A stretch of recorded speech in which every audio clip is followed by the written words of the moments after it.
All right. Hello, everybody, and welcome to MWO Comp Inner Sphere Coalition Division B. The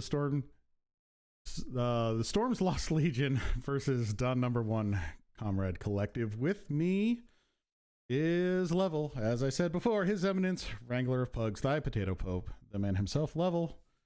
Level, say hi. What's up, everybody? All right. So I'll give you a 7 out of 10 for effort for stumbling through this team names, but it's okay. No, it was bad. I do it all the time. It's all good. Got a little bit distracted there, just making sure everything is going normally. We're waiting on both teams to enter lobby. It is still early. We are about 5 minutes early. I figure we can chat a little bit before everybody comes in. We do in this one have a map change coming up. So those are some of the first this is the first round of matches with these new maps. So why don't we talk about that a little bit? So we are after the halfway point of this competition. So the first 3 weeks were the same 3 maps on rotation. Weeks 4, 5, and 6 are 3 new maps on rotation.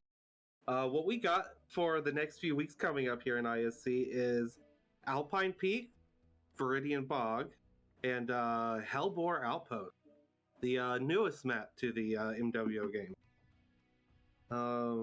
So these maps are actually kind of interesting. Alpine has been in comps for a long time. Bog, you sometimes see it, some seasons, sometimes you don't. It's not a very popular map. I'm one of the guys who likes the map. Bog's one of the ones I do like. There's a lot of angles now. I don't like the foliage. I mean, who does? Who likes to be shot through a tree when you don't notice that there's a mech on the other side of it, right?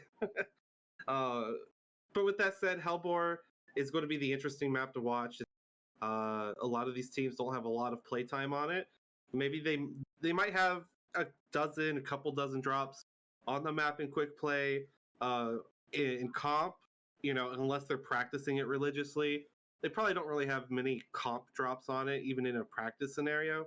So this is going to be the map where we're going to probably see teams stumbling the most. We're going to probably see some interesting strats, or some teams are going to do interesting strats. Other teams are going to play very conservatively and just kind of slowly crawl across the map.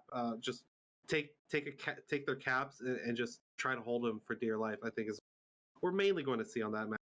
And then, of course, Alpine. Everyone knows Alpine. Big, open, sight lines. But for this drop, for week 4, it's the light drop. So we're not going to have to worry about that.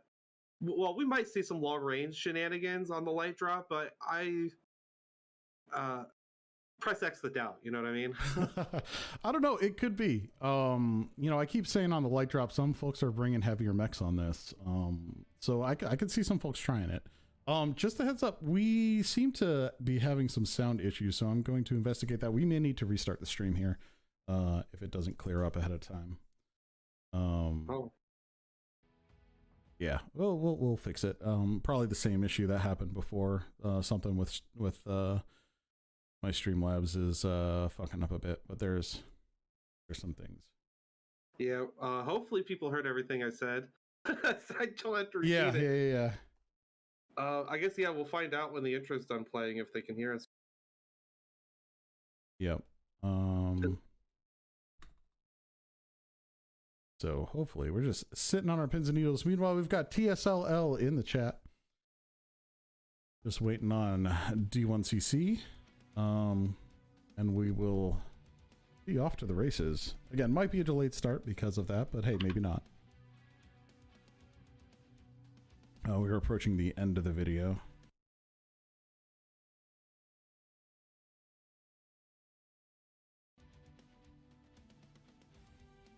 Oh, here we go. Are we muted or not? Well, we got to get through. There's a little bit, probably about 30 seconds. 30 seconds of this. Great. Technical difficulty right off the bat. Hopefully that's as far as we go. Anticipation is killing me. I know, right? So I think I did a pretty good intro that time. I was a good potato, and now no one's going to hear it. I know, right? Exactly. Hey, on the other hand, maybe no one will hear my flub. Let's see what we got here. A few seconds on this. So we're going to hear some doubling on the stream here in a moment, maybe, hopefully. Fingers crossed. All right. Hello. We got All sound. right. We got sound. All right. Yay! Thank God.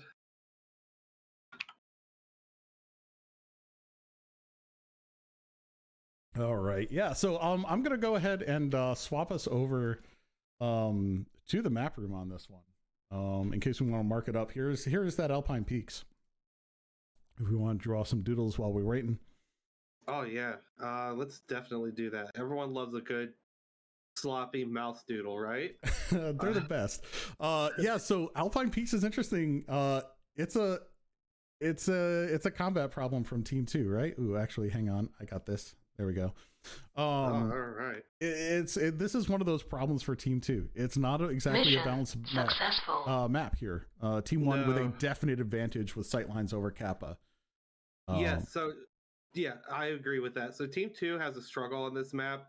I mean, yeah, Kappa will be their cap, but they have to play for Theta because Team 1, right from the spawn, they don't have to jump over any cliffs or anything like you have here. Whoops. So from Team 2, you have to jump over this if you want to get to Kappa the quickest. Otherwise, you have to walk around.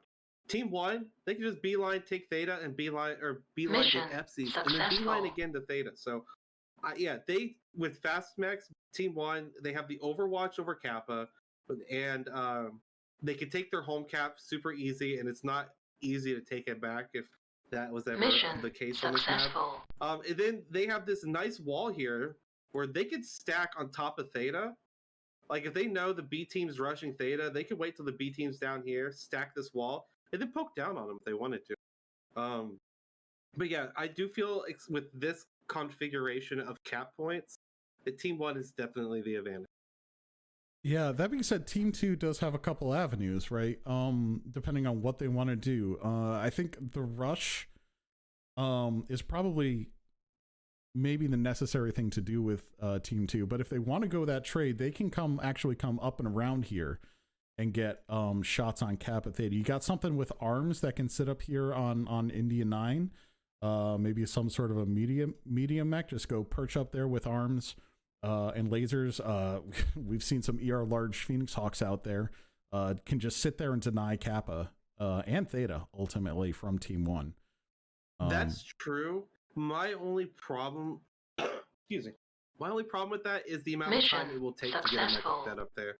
The fight could already be over with, especially if Team 1 just rushes the B team. While the B team's getting mechs in position, unless they all go up here, even if they all go up here, Team 1 can still take all 3 caps, and then, by the time they get to that third cap here in Kappa, they're in that low ground where the stuff in I9, H9 can't even touch them anyway. So it's risky. I think you're right. It can work if you get like a fast, medium, or heavy mech who can get to that position as quickly as possible and have the rest of your guys, take Kappa and then hold back, buy time for this mech to get into position.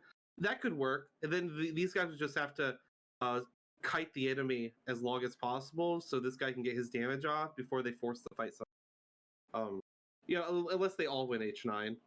But like I said, I'm a little iffy on that, but we might actually see people do it because in TOC, which was 5v5, we definitely watched people do that multiple times. Yeah, when I don't know if it was TOC, when I was in one of those tournaments with CSPS, that is what we ended up doing. It was a heavier drop, of course.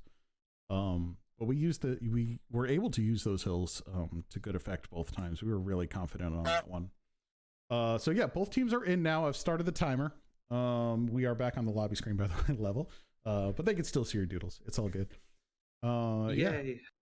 So TSL locking up in Bravo Charlie, which is something that you would expect. That's closest to the other team.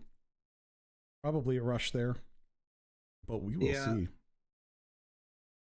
Yeah, stacking. The only reason you would stack anyone in Alpha is for the Gamma cap. Yeah. Otherwise, it's just too out of position for. Yeah, and there is no Gamma cap, so that's not even a concern. Yeah.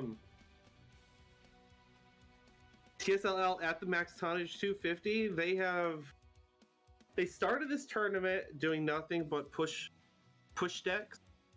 I think the last week we saw them do a mix. They did, I think, 3 push decks and then 2 range decks. So drop 1 they did push, drop 2 range, drop 3 push, drop 4 range, drop 5 push, something like that. They were facing S-Rot, and S-Rot and them just did the opposite of each other. So when one was doing a push strat, the other one was doing a range strat, and that's how it was the whole competition. Wow, their whole that's wild. series of matches. So I'm expecting to see TSLL do like a push. I don't expect them to. I really don't even expect them to have like a heavy mech. But D1CC, they're not above doing shenanigans. So I definitely can see them taking a heavy large heavy to just try to take someone's leg before the fight starts, which is something someone did to DPS's Lady and the Tramps team a couple weeks ago. It was on a canyon drop. Someone took a large laser quick draw. It just melted their legs off. Oh yeah, that'll do it. Mission successful. Team 1's locked. Team 2 is locked, loaded, and bodies ready. Apparently. All right. They're not quite ready. There we go. All right, we are off with the first drop. TSLL versus D1CC, or Dick, as they're colloquially known in some places. D1CC, they just had a logo change recently. Pretty. The old one was penis shaped. If I remember right. Their new one is also penis shaped from a certain point of view. That's true. But no, it's pretty cool. I like what they've done with it. I think it actually looks a little cleaner than their other one as well. We'll see if they go back to their other one after things calm down a little bit around the world. But here we are dropping in. Why don't you take D1 and I'll take TSLL here. All right. So from D1CC, we got a Blackjack 3, Flea 17, 3 Blackjack 3s, Flea 17, Javelin 11F, that's machine guns, baby. And then a Thunderbolt 5S-T. I think that might be a little range. I'm getting ready to double check. What we got on TSLL? Yeah, TSLL, we've got, we're going the small pulse route for the most part. Not so much on that machine gun. I know machine guns have made a big appearance in this tournament. Personally, I'm not convinced, but they've done good work. We've got a pair of fire starters and a pair of Flea 17s, both small pulse. But also we've got a pair of Warhammers, Epic Poner and Seawiz, rocking 2 ERP PCs, 2 light Gauss Warhammers 6Rs here. Boy, did I call this one wrong. Yeah, you did. D1CC did take a heavy mech with ER larges. That Thunderbolt is 6 small pulse and 3 ER larges. But against 2 Warhammers, the new Gauss hammers, he doesn't stand a chance. So this is going to be interesting. TSLL is holding back. They have their FCs. It looks like Dick is going to take Theta, and then they're going to have Cap lead. Yeah, that being said, these Gauss hammers are starting to rain down on these blackjacks here. With a mix of success here. Few hits here. Shorts Wolf's taking a little bit of damage. I see a lot of whiffs happening. They are now shooting at the Thunderbolt, but they didn't hit the shots.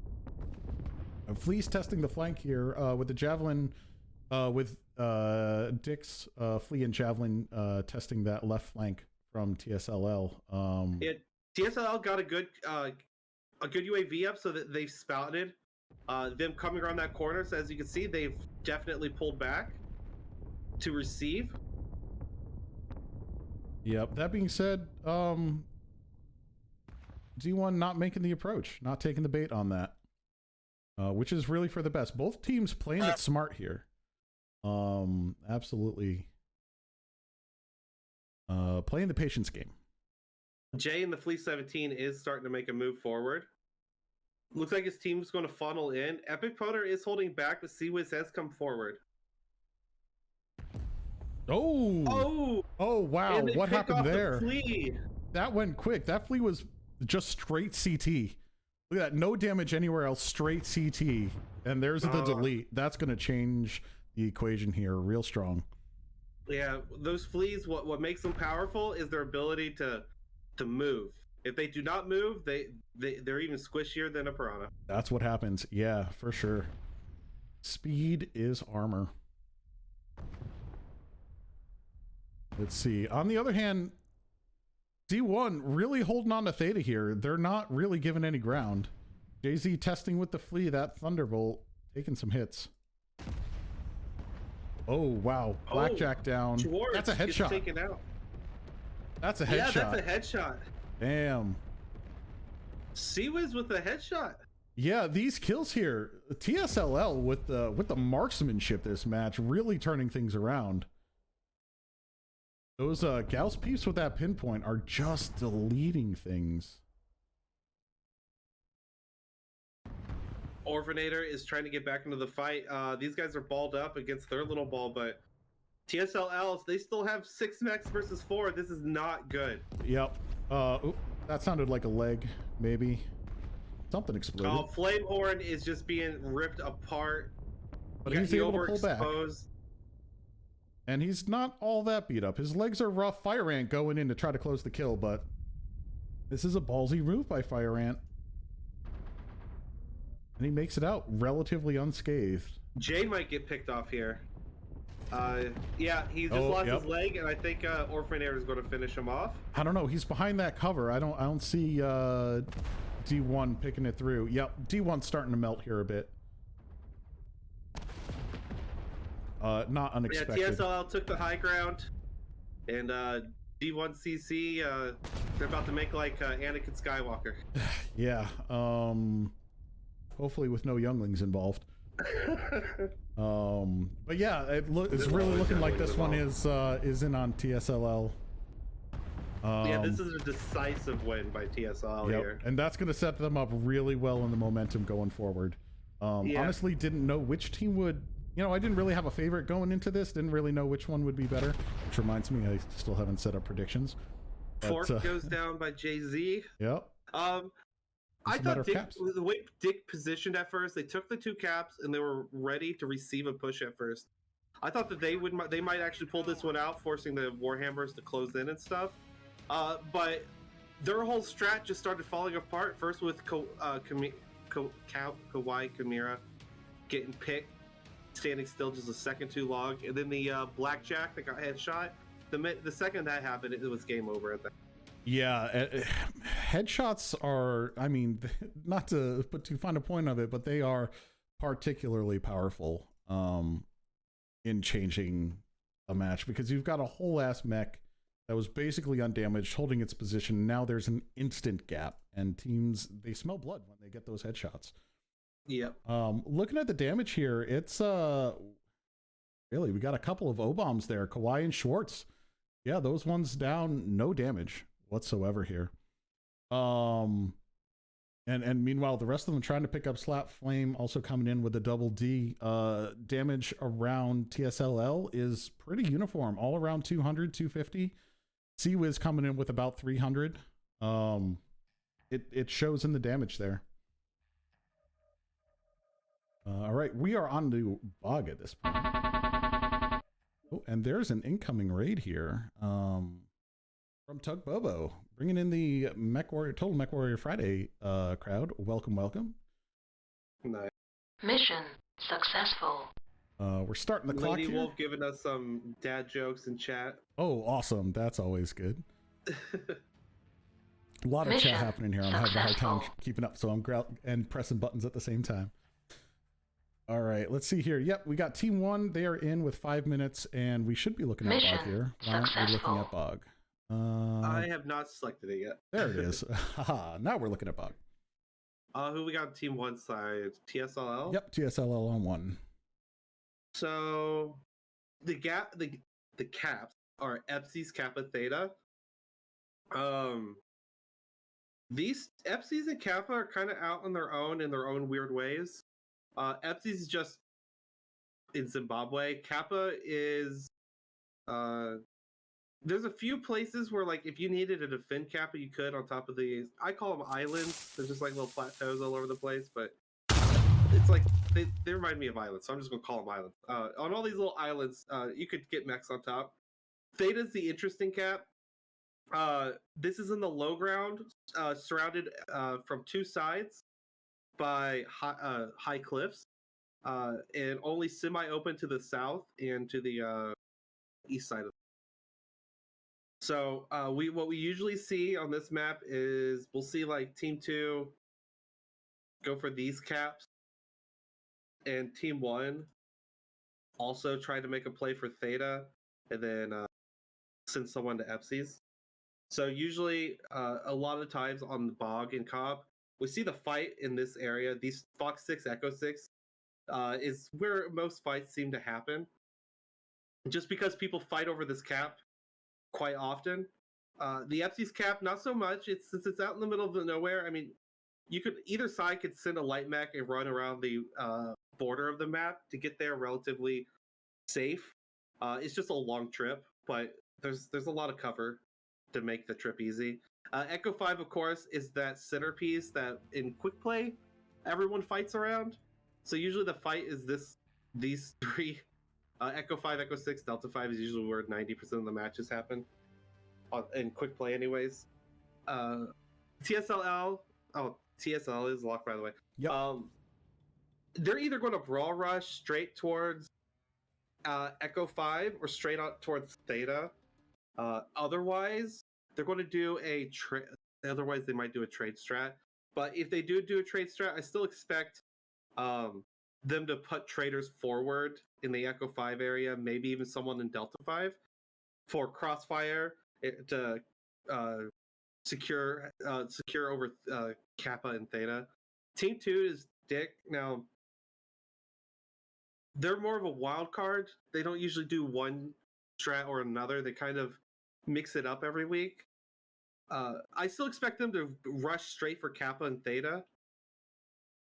Send most of their team to Kappa, maybe one guy to Theta, try to take that cap early, scout it out. That's kind of what I expect. Other than that, I couldn't tell you what either of these teams are going to exactly do on the ground. Just expect a lot of lasers, for sure. A lot of mid-range lasers, probably like grasshoppers with ER larges or stuff like that nature. Yeah, you can also make a good play with these with some like PPCs or ballistics on this as well. It looks like Team 2 locked. All right, here we go. We're gonna go ahead into it here. With no further ado, just hop on into the match. Oh. Also, it looks like my scoreboard wasn't up for the last match, so we'll get that fixed. I'm just rife. How dare you, sir? I'm over here filling it in so you can show the world. Oh no, that scoreboard is there, the in-game scoreboard. Ah. Right? I'm not watching the stream. I couldn't tell you. No, I don't know where that went. I must have accidentally touched a key here. Yes, that is 100% what I did. All right. Now, in a couple minutes, we're going to find out the whole stream's muted again. Oh my God, no. There's nothing on that. They are done with that first match. All right, we've got. Where's my scoreboard here? All right, I am looking at C-Wiz and Epic Poner JZ. That's our TSLL guys. So I've got 7 Med Pulse on a Thunderbolt. We've got a Marauder here, more Med Pulse and SRMs. We've got more Med Pulse on, I think that was a Warhammer 9D. Another Thunderbolt, more Med Pulse, and a Shadowhawk with SRMs and 3 light PCUs, and I've lost a mech. There it is, the Javelin. Successful. Which I assume is going to be lasers based on everybody else. Let's see what we got here. 2 small pulse, 6 heavy machine guns. All right, going the machine gun round. Hold on, I gotta take a look at this mech. Okay. D1CC, it's definitely a quick strat. 3 Thanatos and a quick draw IV4, all MRMs. An Assassin 23, that's SRMs, and a Firestarter A. Which is already... Oh, this Assassin and Firestarter just are about to get 5U2'd. I don't know. The cavalry's coming in here. If they can kind of scoot out or hold out for just a second. Firestarter, okay, yeah, the Firestarter got out, but the Assassin didn't make it. Oh, no.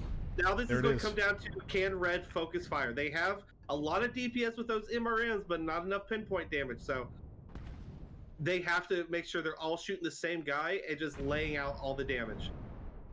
Yep, the javelin. The javelin getting pulled away by the fire starter. Fork pulling Fire Ant away from the battle, which really makes it a 4-on-5 or 4-on. Invictus took some major shots to the CT. He's now cored CT in one touch. Invictus down. TSL, there's that focus for you. They're coming down on it.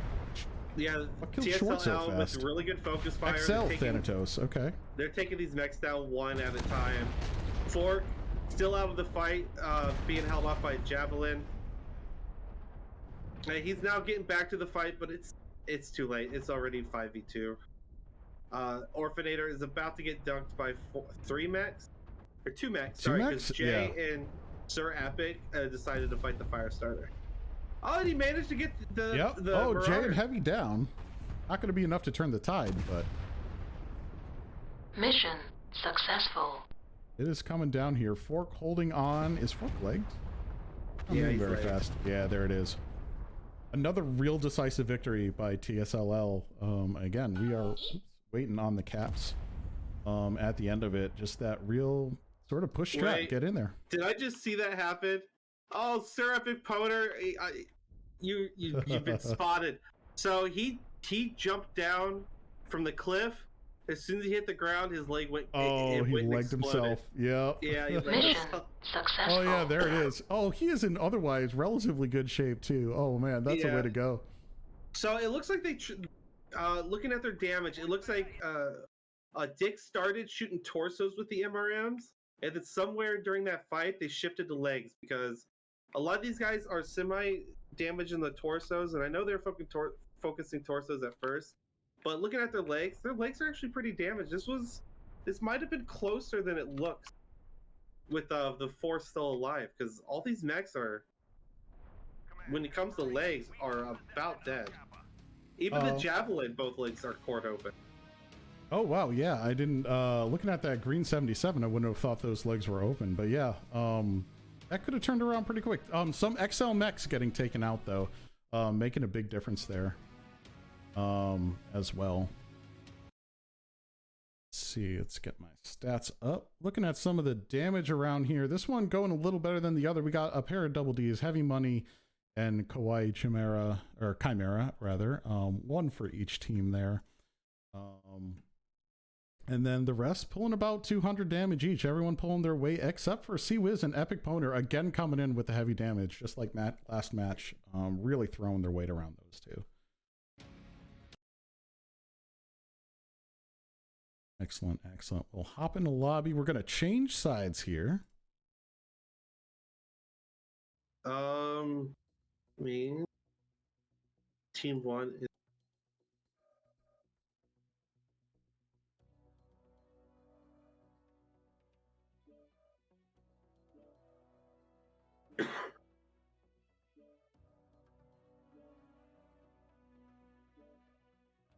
All right, and I'm going to go ahead and start our clock on Team 1.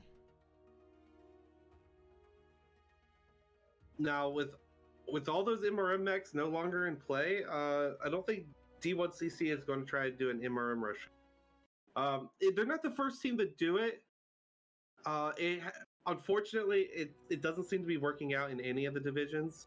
I take it back. I think one time it did work out, but I think that was more of a fluke. But for the most part, the MRMs, they are a high damage weapon. There is no doubt about that. But it's a super spread weapon. So when you need to dump 30 points of damage into someone's side torso to take away all their guns, if you fire at them, maybe 20 of your missiles out of 80 hit that side torso. The rest, arms, legs, CT, what have you, or just completely miss. So that's why we call them a farming weapon. They will cheese grate mechs to death for sure, but usually in comp you need to either cripple mechs or kill them outright as fast as possible. Unfortunately, that's where MRMs fall behind. Yeah, they're a real fun weapon with really sort of an unexpected range to them. They always have more range than I think. It's somewhere around 600. And I want them to be closer, and it is because of that spread, because they're so little focused. You can pepper that damage all over the place. But we, again, like you said, we have seen a team really just pull out the sheer amount of damage with those MRMs, that it works. The catch is they can't lose that armor themselves, right? Yeah. They need to stay in that fight. So we'll see where that comes for. Speaking of missiles, again, not a whole lot of missiles, just really kind of that assassin, maybe a couple other SRMs. Do you think we'll see a Lerm strat on this? There's some openness on this map. I've successfully twice in 2 different competitions run successful Lerm strats on this map. It's not easy, because unfortunately there's like, if you try a Lerm strat on this map, there's like 50 different ways to counter your Lerm strat. And if you don't have a plan prepared on how to deal with every one of those situations, 9 times out of 10, your Lerm strat's going to fall apart. All right. Both teams are locked. Both teams locked. Yeah, we're going to go ahead and launch this one. Off we go. I would like to see a Lerm strat happen on this map. If it does happen, I think it's you have a better chance from Team 1 side to pull it off than you do Team 2. Because Team 2, they have shorter islands and stuff, and the only way you're going to get a Lerm strat to work is to ensure you can keep the enemy far enough away where they can't close in. Because once they close in, the Lerm strat is debunked. Yeah. If you haven't killed 3 to 4 of the enemy mechs by the time they're starting to kill off your Lerm boats, you've unfortunately already lost. So it's super risky, but it can work if you know what to do. Yep. So on Dick, we've got SRM Assassin and I think that was Small Pulse Javelin. Yep, Small Pulse Javelin. We've got a trio of Roughnecks here, a pair of 2As running triple LB10s. And what's on the 1C? Probably something similar. Come on, let me click it. Yep, triple LB10s. And then we've got a Banshee with 3 large pulse, 5 med pulse. So we've got a little bit of trade, a bunch of DACA coming through. It's looking a little pushy. Not sure what the Javelin's off to do. Probably just stall and screen the push on this side. So TSLL, they're big dicking it this time. They have a couple Shadowhawks. I think the Shadowhawks are light peeps and SRMs, but they're running 3 catapult C2s, each with dual LBX-20s. Okay, so we got seems a little pushy or brawly here, which is... Yeah, both these teams definitely was really brawly. The light, well, quote unquote light mech for TSLL is a Wolverine 7K with 3 SRM6s. All right, here we go. Over the Spire. Well, the Javelin is, I think Dick is looking for them. I don't know if the Javelin has seen them yet. Otherwise, they start moving. There we go. Now we've got some contact. TSLL in the advantageous position here of having the high ground, though. Dick is really going to have to do some maneuvering to get back up on them. Oh, no. They're dropping down. Oh. Wait, Jay-Z stayed up top. Okay, no, he's coming down too. I thought maybe there was a missed call. Oh, meanwhile, Dick taking the top. We're going to have a reversal here. They're going to come right around this corner. Orphanator's alone. A's about to get focused by 6 mechs.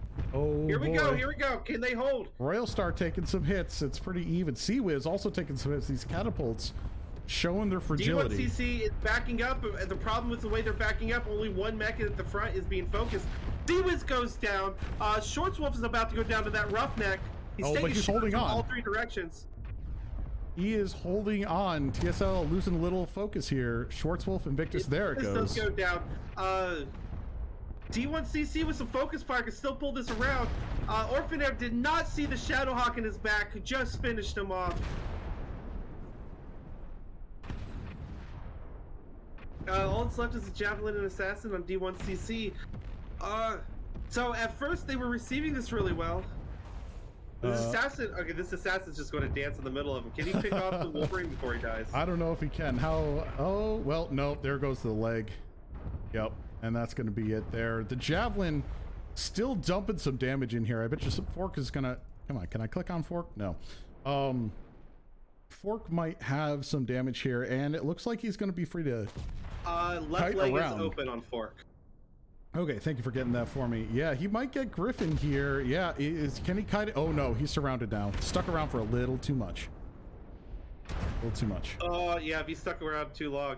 I think if he started running away 2 seconds sooner, he might have gotten across into that other low ground to keep dividing the enemy up and maybe picked off heavy money there. Yep. D1CC, unfortunately, well, I'm looking at the minimap now. They do have 1 or 2 UAVs up, but TSLL, they have like 6 UAVs up all over the place.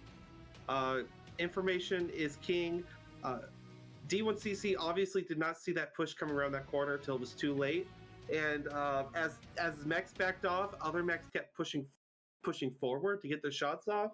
And that allowed TSLL to focus their fire a lot better on those one guys who kept poking forward. I think if they pulled back and received better, they might have actually won that. Dick could have. It unfortunately, what cost them on that one was their mechs walking forward one at a time while the rest of the team was. Yeah, there was definitely a focus issue going on there, and the fact that there was only one mech to focus, and that is a tricky spot on that map, even in quick play, to know where you are, and are you the only one with that really kind of subtle change of the altitude there. With that, one mech can very easily get caught up. Although looking at the mini map, seems like he's got all the friends in the world. But now we are on to Hellbore, so I'm going to send you over to the map room real quick here while I get our teams going. Hellbore, the map that's going to be the bane of some teams this week. We did just recently learn that KDCM beat GNX and Div A 3-2. Nicely done. I need to find out if it was because of this map, because this map does not play well with traditional comp strategy. There's not a lot of open sight lines anywhere on this map. So because of that, it's hard to get a concentrated firing line somewhere. Mission successful. Unless you're receiving a push. Because if you're looking at the map here, Team 2, oops, drew in the wrong spot. Team 2 starts up here. Can't remember where the ramp. I think the ramp's right here that leads them up to Theta. Now they might more or less the path. Yeah, they might send a light mech or two to Epsies just to get that early cap. Team 2, I expect them to fight here on top of Theta or around Theta, either on Theta or above Theta. The little triangular shaped object is actually above Theta, over top of it. And then from Team 1 side, their path is, right, and it goes up like this. So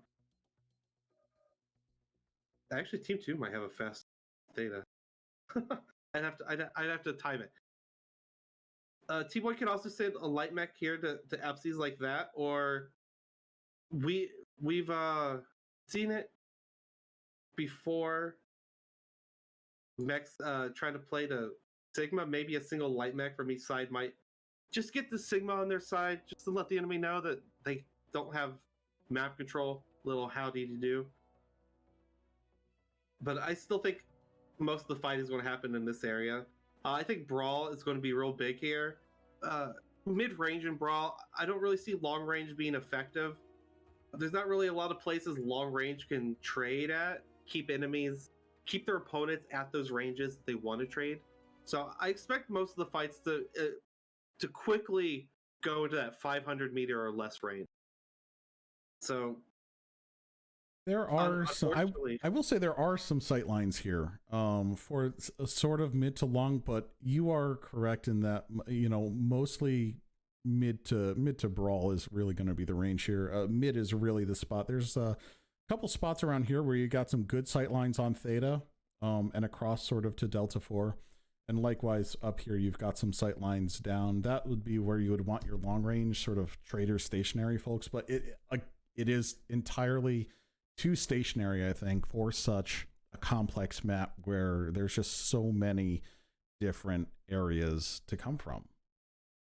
There's just so many ramps. There's so many little cubby holes, tunnels, all that kind of stuff. It's a really complex map. And honestly, I think most of the community is still figuring it out. Oh yeah, for sure. The thin red lines are, from my memory serves me correctly, where the cliff walls are, and these cliff walls are pretty much just sheer cliff. So they're kind of like borders. So without jump jets, you cannot go from Echo 4 to Fox 4 without jump jets. Now you can drop down from Fox 4 to Echo 4, but you can't go the back that way. You have to either go all the way around to you have to go all the way around. Get back up top. This is one of those maps where jump jets are definitely important. Yeah, you can win the fight here around Theta, but if you drop down, don't have the jump jets, kill a couple mechs here at Theta, but it's going to take you 5 minutes to get back up top. Mechs up top can, if they're jump jetty enough and they have the right range and stuff, they could shoot down on mechs. So I have no idea what's going to happen here, because I think this is the first Hellboard to be casted. Team 2 is locked. We're going to go. We didn't even get to the lobby screen talking about this for so long, so we're just going to go straight over to my map scene here, and off we go. All right. I'm excited to see what this map brings to comp. This is the first time I'll be seeing it there. So yeah, what is Div B going to do to this map? Div B, they're trendsetters when it comes to the other divisions. Div A always plays their own Div A game. That's the way it's always been. Div A plays like Div A.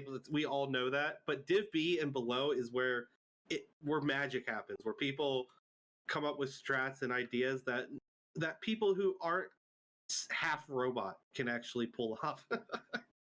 That's right. All you Div A pilots, you're not human. We all know it, and we're okay with it. I must say KDC probably has the better human algorithms, though. Yeah. All right, I'll check out TSLL here. Oh, where are they going? Right, I went to the faction spawn here. They're at Kappa. Yep.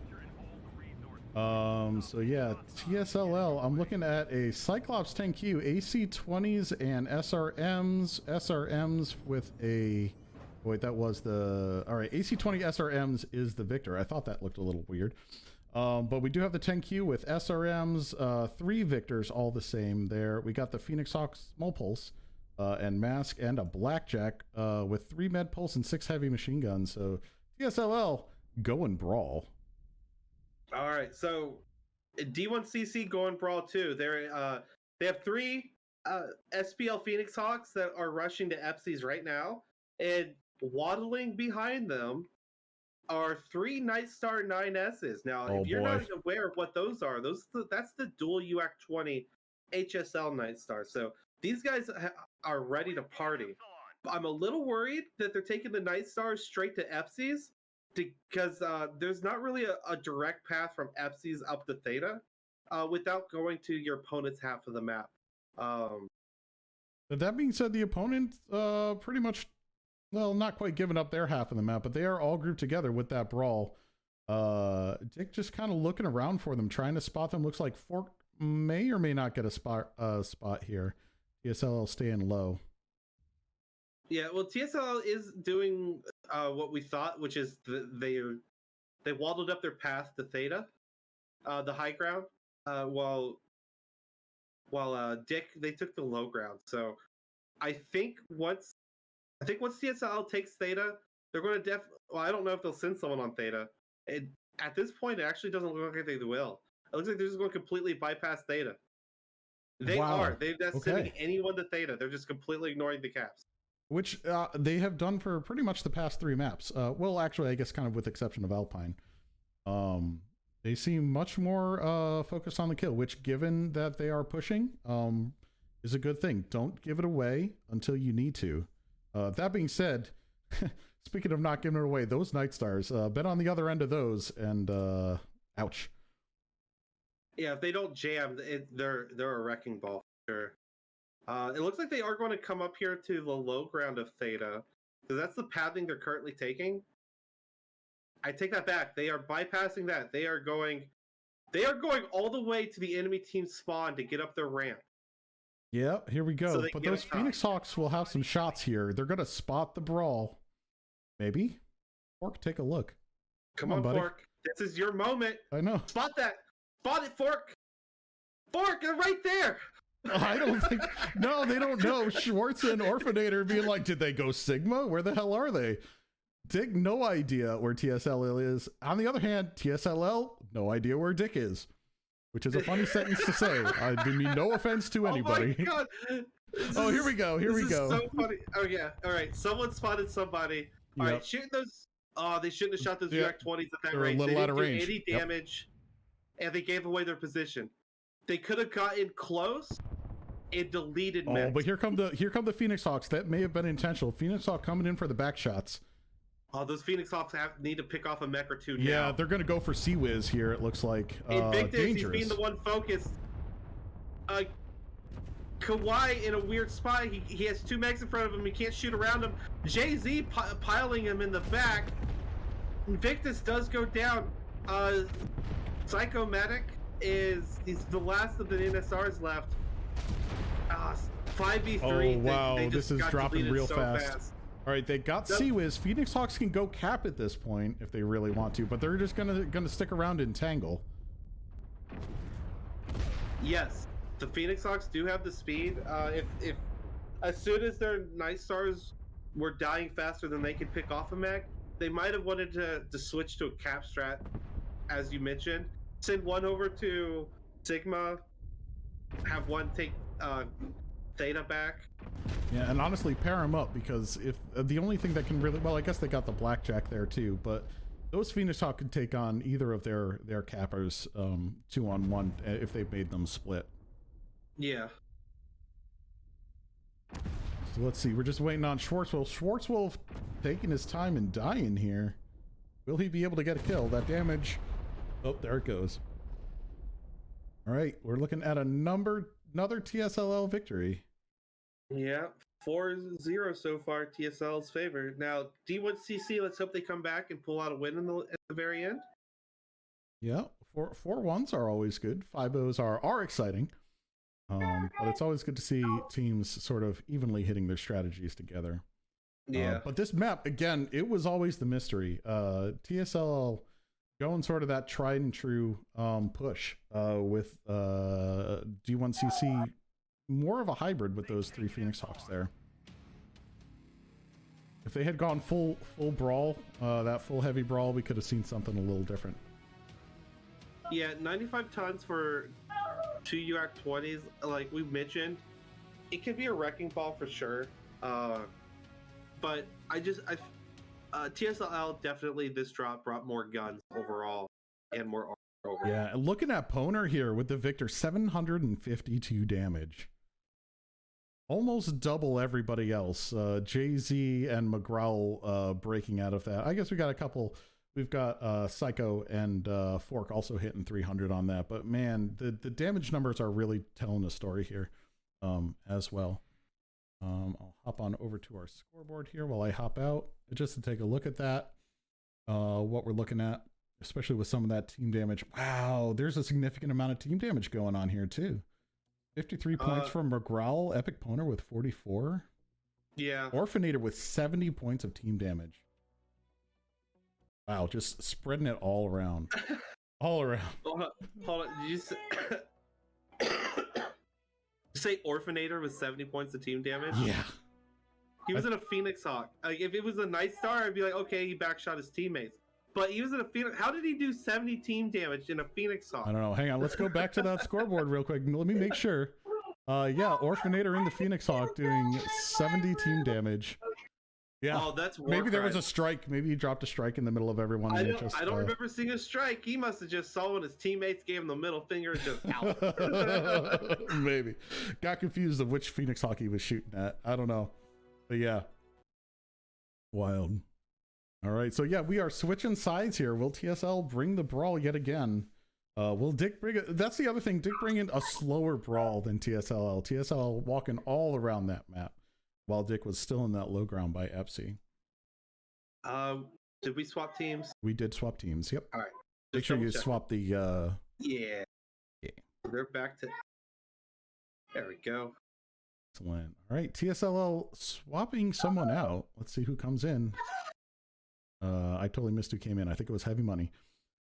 I blinked and they were in. Now, TSL did pick up Jay-Z for the season. and as a lot of people know, he's a tactics guy, and he trains a lot of pilots. So there's no question that he's been helping them and training them and stuff. So question is, how does TSLL perform next season without Jay-Z? Do you think Jay-Z is moving on? I suspect it. I suspect Jay-Z is here to help them for the season, help them because they were a team that needed some guidance, some direction, and Jay-Z came in and gave that to them. But I don't expect him to. I don't see him standing around. There's other teams out there that could use his expertise to help them get into that comp mentality, which is what Jay-Z's been doing for a while now. He's just never really officially played with a team in comp that he was training. Usually he just does it between seasons and stuff. So this is the first, at least this is the first that I've realized it, that this has been happening. So I want to see, I hope TSLL learned a lot under his tutelage this season, and I hope next season when they come back without him, they can play just as strongly. It's very important that, if you are one of the teams that managed to pick up a quote unquote retired Div A pilot, to help show you the ropes and stuff, it's very important that you take in as much information as possible, because that's years of experience that you don't need to get yourself if you can learn it from them. And then on the flip side of that is you want to make sure that you're retaining the information. That way, when that guy's no longer around, you can still perform at least as well as when he was. I know DPS, the unit that I founded, we had that help from a pilot named, everyone knows who this is, Captain Judas, SA pilot, comp veteran. I got him to come play with us for a season. He showed me some great tricks and stuff, and the confidence, as a team leader, the confidence I learned from him helping me out, even the little bit he helped out, was enough that when he was no longer with us, I kept that momentum going. And all right, both teams locked. We're gonna go ahead and launch into this final match. Here we go. I'm excited. Elbor take 2. I want to see if anything changes or if we just go straight brawl again. It'll be interesting. Apologies, people, if I'm ranting a little bit. Just trying to pass the time for you. Well, you know what? You are doing very well, Level. Keeping it moving. Therex, while we have a second here, Therex talking about the last drop. Cyclops took forever to die in the 3v1. Yeah. I agree. There doesn't seem like there was a lot of focus fire on their side, unfortunately, and that's probably one of the biggest. Scouting and focus fire are the two biggest things in comp. If you can master those two things, you can master comp. Indeed, it's true. Yeah, so I am looking at Dick over here. Let's see, we've got a couple of Victor 9S's. Expect AC-20, yep, and SRMs, the Annihilator 2A. LB-10s, 4 LB-10s, 4 medium lasers, Firestarter E, Pulse and Heavy Machine Gun, and an Assassin 23 with 3 SRM-6 Artemis on this side. That's 3 Victors on this side, by the way.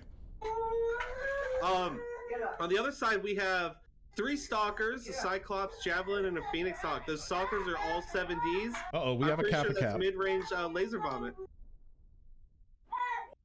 D1CC taking their home cap. That's a no-no. They have to absolutely kill TSLL at this point. Screen. And the Victor's taking the high ground. Victor's probably a good push mech for this map, I would think. Again, as we said, those for the C-bills, those jump jets are particularly useful on this map. Unfortunately, the Annie does not, so they're going to have to be very careful not to get strung out on the engagement. Don't engage them in a line. Make sure that they're unified.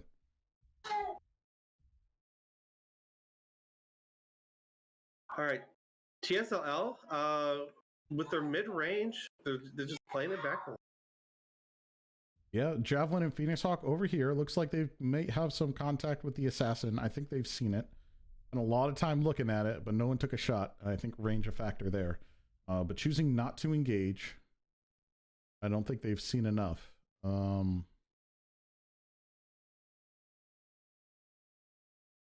Yeah, let's see. They're leaving a UAV up there. Not sure what they're hoping to spot. Orphanator checking the tunnel. Again, we got these two teams looking for each other. There we go. UAV finally going down. They have a clue. Fire Ant poking the corner here. Fire Ant, I think, is going to have the spot of the fire starter and the assassin, but they have kept the view away from the push on the Victors here. The Victor's about to skyline on this ridge. I just realized Annie is 4 LB10. Yeah, with the 4 medium laser, a little mix there. Should be good, especially with the later quirks. If I recall, the LB10s are particularly good on the Annie right now. Jay has spotted Fork. It looks like he just grazed Fork ever so slightly when Fork took a peek there. Oh, here we go. Laying into Schwartz, Epic Poner with that Cyclops. What is on that Sleipnir? Deeps and 5s. Okay, interesting. Dick up. Opting for slightly lower ground, looking to close the gap around this hill here.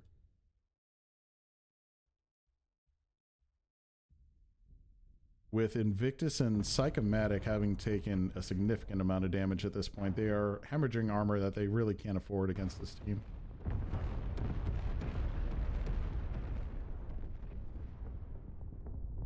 The Orphanator and the Assassin trying to draw some attention from that right side here. Here we go into JZ. Nope, just kidding. And he right off the cliff.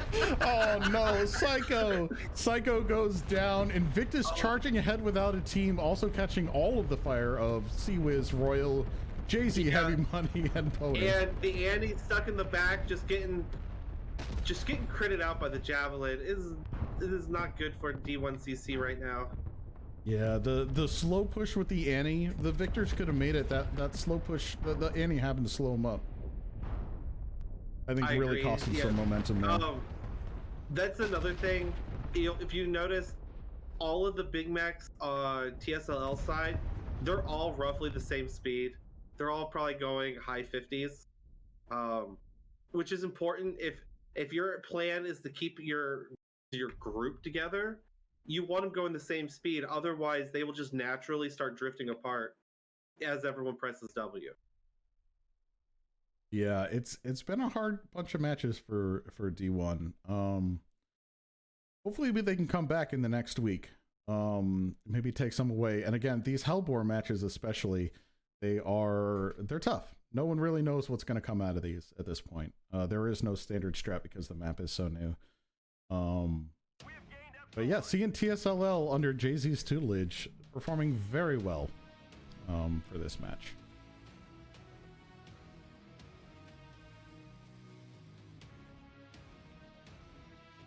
Excellent. Let's take a look at these. Let's take a look at these numbers. 500, 450, 429, 312. Yeah, just looking at TSLL, they've got excellent numbers. With D1CC, their first two, Invictus and Psychomatics, the first ones to turn that corner, taking double Ds on that, just getting focused down immediately. Excellent focus fire from TSLL there. A real game changer at that point, or I guess a game secure. Yeah. 5-0, where does that put him in the leaderboard? That is a good question. Why don't you take a quick look for that? Let's check the broader leaderboard here. Yeah, team damage much more under control this time. Sea-Wiz with the max of 17. But yeah, looking at these scores, you can see where the difference is on these damage scores for this match. With this 5-0, that puts TSLL in first place at 13 points. With 13. DPS second at 11, and Sky Rangers and Smoke Adders tied for third at 10. All right, and that's going to mean that DPS is really going to need to at least at least 3-2 to take or no, that would tie it up, wouldn't it? 3-2. They need a 3-2 to keep first place. For now. I know Smoke Adders already played. I don't know if Esra has already played. Smoke Adders if they 5-0'd Clutch, that should put them at 15 points actually. Oh, okay. So they actually might still be first place right now. So DPS actually needs to, I think, 4-1 to stay in the running for first place. Okay, well, yeah, there's a whole lot of volatility going on in this tournament so far, and we're coming up on that point where every drop matters, especially with DPS and their tendency to throw at least one match. Every game, it's gonna every game, every match. But yeah, it's been a thing. So we'll see if DPS can pick it up. But honestly, every single one of these teams almost has an opportunity. It's real close in Div B. Pretty excited coming down to the line. We'll see what the rest of this weekend brings, and the rest of this week brings as well, or the week after in any case. Yeah, so I'm just gonna hold off for a couple minutes here, wait for some of the casting to get done, just to make sure, since my OBS is being a little funky today. Don't want it to cut a little early. So yeah, looking at, I'm gonna bring us back to the map strat. Map room, there we go. Just to kind of close this out on this Hellbore, since this is the thing that we're looking at. I think we sort of, to some extent, seen the strategy that you put, except no one wanted Sigma. But we've seen from Team 1 going to Epsi there on that low ground. We've seen TSLL take this high ground up here in Echo 5. We have seen pretty much every single one of these routes, plus one more, which was that last match. They came around, I'm on the wrong tool, but that's fine. They came around this side and engaged there in Fox 4, which was not honestly a spot that I expected that to take. I expected much more around Theta, Delta 4 for sure, but Fox 4 is just such an advantageous point for Team 1. I'm surprised that we saw the fight happen there rather than one team forcing the other to close. I think it was something like that. The dotted line is D1CC's path with the Night Stars and drop, which was something if I bet money, I wouldn't have said someone would have took that long way around. Yeah, we've seen some interesting things. I'll be interested to see if anyone takes Sigma. I don't expect it to happen, but if a team could take Sigma, I mean, it's really just kind of out there. Could add a little bit of pressure, especially if they can hold Theta. If they can hold this ground between Epsi 5, maybe sneak a light off to Sigma, right? Hold this ground in Epsi 5, they could potentially hold Theta and Sigma. But I think this draw of Epsi and Theta being right next to each other is going to be almost too much for every single team here. It's just such a tempting target. I would expect much of the matches to happen the way they were here, with a little less rotation. Yeah. All along. I will say I wasn't expecting TSLL to do Brawl Rush 4 drops in a row and then drop 5, swap to mid-range, hold strat. It's good. You got to keep them guessing. And honestly, they have. I think a lot of people have expected Brawl Rushes out of TSLL. And they have not met that expectation to TSLL's advantage every drop. Oh. Apparently everyone heard my kids screaming in the background. I'm sorry about that, people. I mean, that happens. That's all part of it. All right, let's see. Do we know if there are any other casts going on here, or am I tossing over to some MWO Friday stuff? You might be doing that. I don't think there's any more casts. All right, I think everything starts tomorrow. Let's see who's around. We've still got, I thought Tug Bobo rated me. He did. Okay, I'm showing Tug Bobo up. I'm showing Juice and Mitsu. All right, it looks like, all right, I'm gonna send you all, let me check out, see what Tug Bobo is doing here. Nope, Tug Bobo is not online, and actually neither are the other ones that I was looking to raid. All right, I have no one to raid for you guys. If you want to stay tuned, we'll be running some faction play, maybe some quick play. We'll be doing some Mech Warrior here. I do need to take a brief break. Give me about 10 minutes. We'll be starting the stream up again. You could raid Bear Claw. Bear Claw. I don't have him on my list. Why do I not? That's Bear. CL4W. Yeah, I got him. Let's raid Bear Claw here, everybody. Stay tuned for some Bear Claw.